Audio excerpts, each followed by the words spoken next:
Hello students, welcome to biology lecture. From today you are going to start a new journey of a science. And for the sure your journey will be adventurous and memorable. So let's begin with the chapter number 8, and that is cell, the basic unit of life. And today we are going to discuss a topic, that is what is a cell. Before we start the chapter, let me go through one analysis. Here in the screen, you can see one analysis is given, and that is for the last 10 years questions. So from this chapter, you can understand over here, 4 topics are there. Out of these 4 topics, from introduction, 8 questions were asked. From the cell theory, 4 questions were asked. From the prokaryotic cell, 14 questions were asked, and from the eukaryotic cell, 151 questions were asked in the NEET examination. This is the analysis of last 10 years. So you can get the idea which topic is most important in this chapter. So first of all, let me try to understand what is an organism and how we can differentiate it from the non-living creatures. So on the earth or on the universe, if you observe, two type of creations are there. First, living creations, and second is the non-living creations, or we can say objects. Okay, the basic difference between living and non-living creations is that all living creations or organisms represent the cell, and that is the basic unit of life. That means you can say that living creations are made up of cells, whether these non-living creations are not made up of cells. Means cell structure is a differentiating phenomena in between living organisms and non-living objects. Okay, so all organisms are composed of cell. Better we can say all living organisms are composed of cells. Some are composed of single cell, means only a single cell work as a organism, individual organism, and such an organism which have just a single cell as their body part, and it is called a unicellular organism, means single cell organism like amoeba, paramecium likewise, while others like human, like us, okay, it is composed of, we are composed of many cells. We are made up of so many cells, okay, thousands and lakhs of cells, okay, and are called multicellular organisms. So living organisms are of two kinds, maybe unicellular and maybe. Now let me understand what is a cell. Okay, so cell is the fundamental, structural and functional unit of any living organism. Means if you observe any living organism, the basic structural and functional unit is a cell. Every organism, means any organism, whether it is unicellular, multicellular, any organism on the earth starts their life from a single cell. Even multicellular organisms also initiate their life from the single cell. Okay, and that is called zygote. Means repeated mitosis, that is a cell division process, one type of cell division process, and that is called mitosis. Okay, the zygote will undergo, means initially it was a zygote, but zygote when undergoes so many cycles of a cell division, that is called mitosis, and that will lead to formation of a whole body, that is a multicellular body. Here you can see, suppose this is the gamete, that is a haploid structure, means male and female gamete. Okay, both are a haploid, both will fertilize together and form zygote, that is a diploid structure. Okay, and these diploid structure will undergo several rounds of a cell division, and that is called mitosis. Okay, and due to mitosis, this number of a cell will increase, okay, and become more in number, increase in numbers, and it become multicellular organism. Okay, so by this way, from the initially it is unicellular. Any organism, whether it is a unicellular or a multicellular, both at the initial level it was a unicellular, and if multicellular organism is there, then it will undergo mitosis cycles. Okay, that is a cell division cycles, and due to cell division it will convert into multicellular diploid organism. So by this way, the single cell organism will convert into multicellular organism. Okay, so any organism will initiate with the zygote, and afterward it will convert into multicellular. Each cell contains the whole complement of genetic information.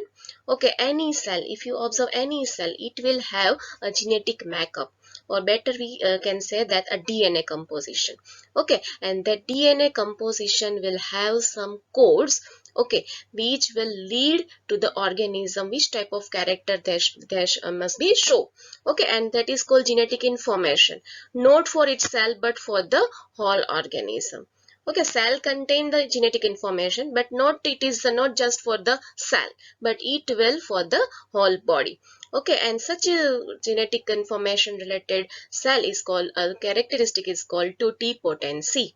Okay, means each cell have to, means they have the ability to form so many type of tissues, so many type of organs. Okay, that capacity within their cell, within the cell, which is due to their genetic information, and that is called totipotency. So let me try to understand more about totipotency.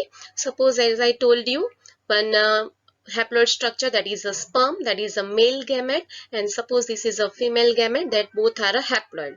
After fertilization, what happen? This haploid structure of a male gamete and haploid structure from the female gamete merge together or fuse together and form a zygote. Okay, and that will become a diploid structure. Okay, zygote will be a diploid structure. Afterward, what happen? It will undergo several rounds of a mitosis, and a result of that, multicellular structures will be formed. So during this phase, what is there? This cell or this structure is considered as a totipotent cell. Here you cannot identify the organs, because the message related to organ generation, organogenesis related message is not just pass over here. Okay, that's why here in this situation, in this particular phase, all cell can develop into tissues. Okay, all cells have the capacity to develop into tissue. If the all cell present in this structure have the ability to generate the tissue, then it is called totipotency. Okay, and afterward what happen? These cell will be given a work distribution. Okay, means work distribution will be carried out, and that is called cell differentiation partially. Okay, and then it will convert into pluripotent cell. Okay, this cell will now convert into pluripotent cell, and after pluripotency, first of all it was a totipotent cell, and afterward, due to some several cell differentiation mechanism, it will convert into pluripotent cell, and now this pluripotent cell will have some function.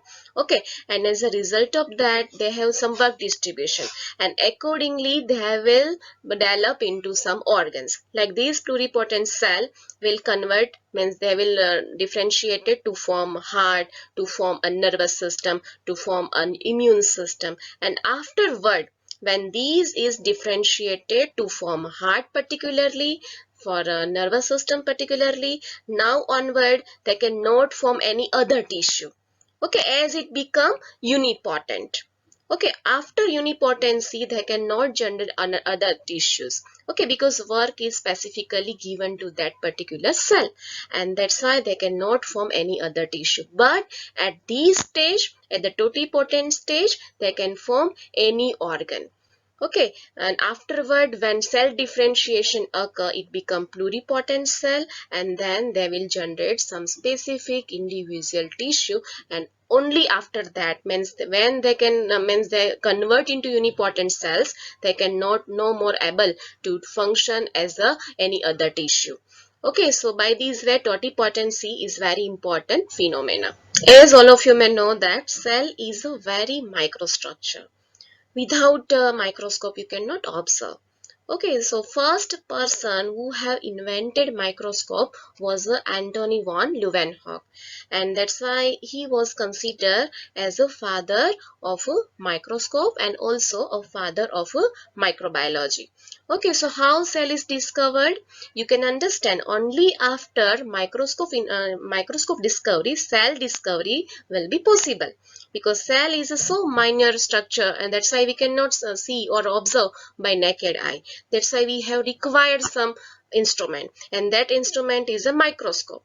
Okay, so the person who have invented or discovered a microscope was Antony von Leeuwenhoek, and that's why he was the first person to describe a live cell.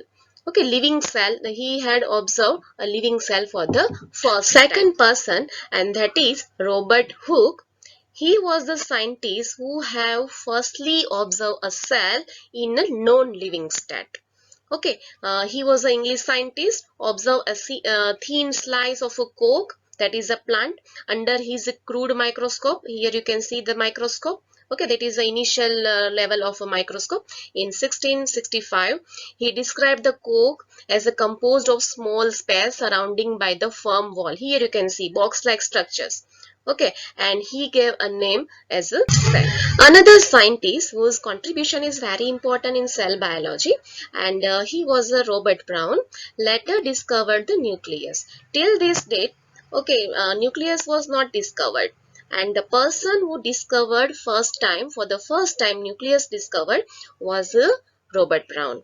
Okay, the invention of a microscope and improvement leading to the electron microscopy and reveal all the structural detail of the cell. So Robert Brown noticed that pollen grain in the water jiggled around, called Brownian motion. Okay, which you will learn in physics also, and discovered the nucleus. He is the scientist who have discovered for the first lecture a nucleus. This is enough. Okay, now onward in next lectures we will learn more. For the today's lecture, you just have to do this homework. Okay, definition of unicellular multicellular organisms, then what is a totipotency, okay, then what is a cell, then who described first live cell. Just answer this. In next lecture, we will learn a cell theory. So till that, goodbye.